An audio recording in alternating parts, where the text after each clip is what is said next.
Welcome to the tutorial on how to change the oil on your 150cc GY6 Jonway YY150 T28 scooter.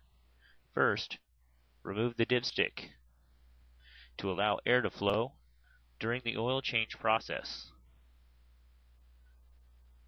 The oil is the lifeblood of the motor, so the more often you change it, the more efficiently your motor will run. Let's go ahead and go down below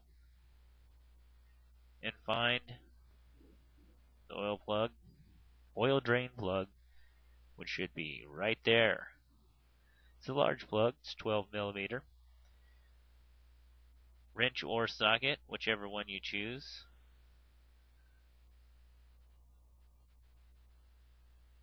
It's a fairly big plug, and it should not really be in that tight.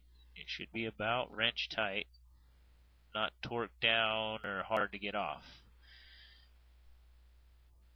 So that way, next time you need to go change your oil, it should be at the right tightness. Go ahead, get that loose with your hand. Watch out, because oil comes out of there really quickly. Move your hand out of the way. And a spring should come out along with the plug. Now there is a screen in there as well, which is your filter.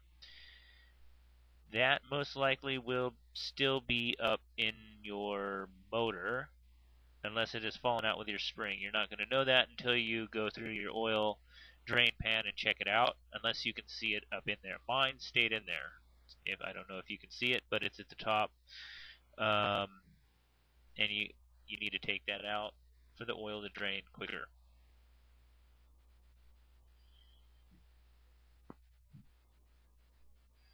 I recommend using only the oil in which your brand of scooter calls for. Yeah, my screen is still in there, so I'm going to go ahead and take it out.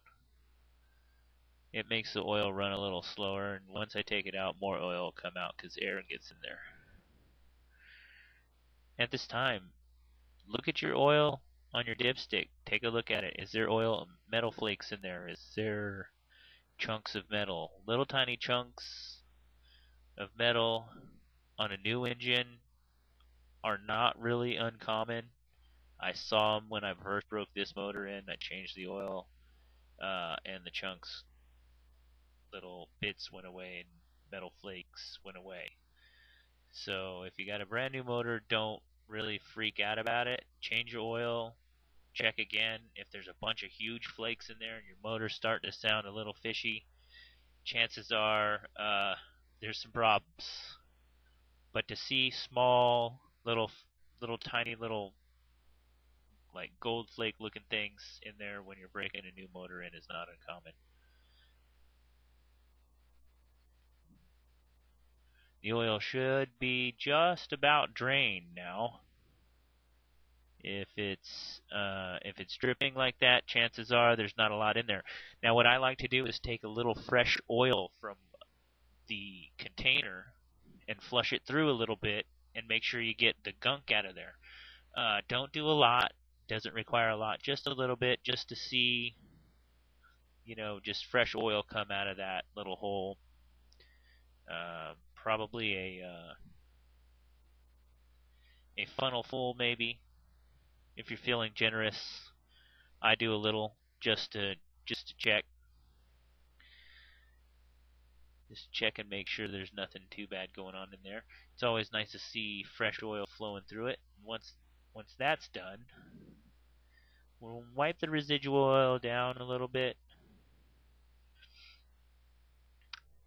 Yeah, see, there's some fresh oil coming out there. Nice and yummy. Wipe that down a little bit. Get it ready to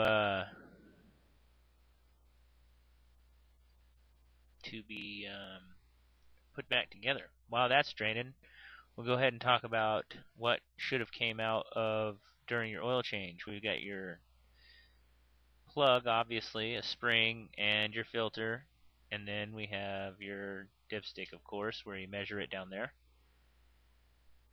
Down at the bottom means it's empty. If it just covers the bottom, then it means you probably need to add some.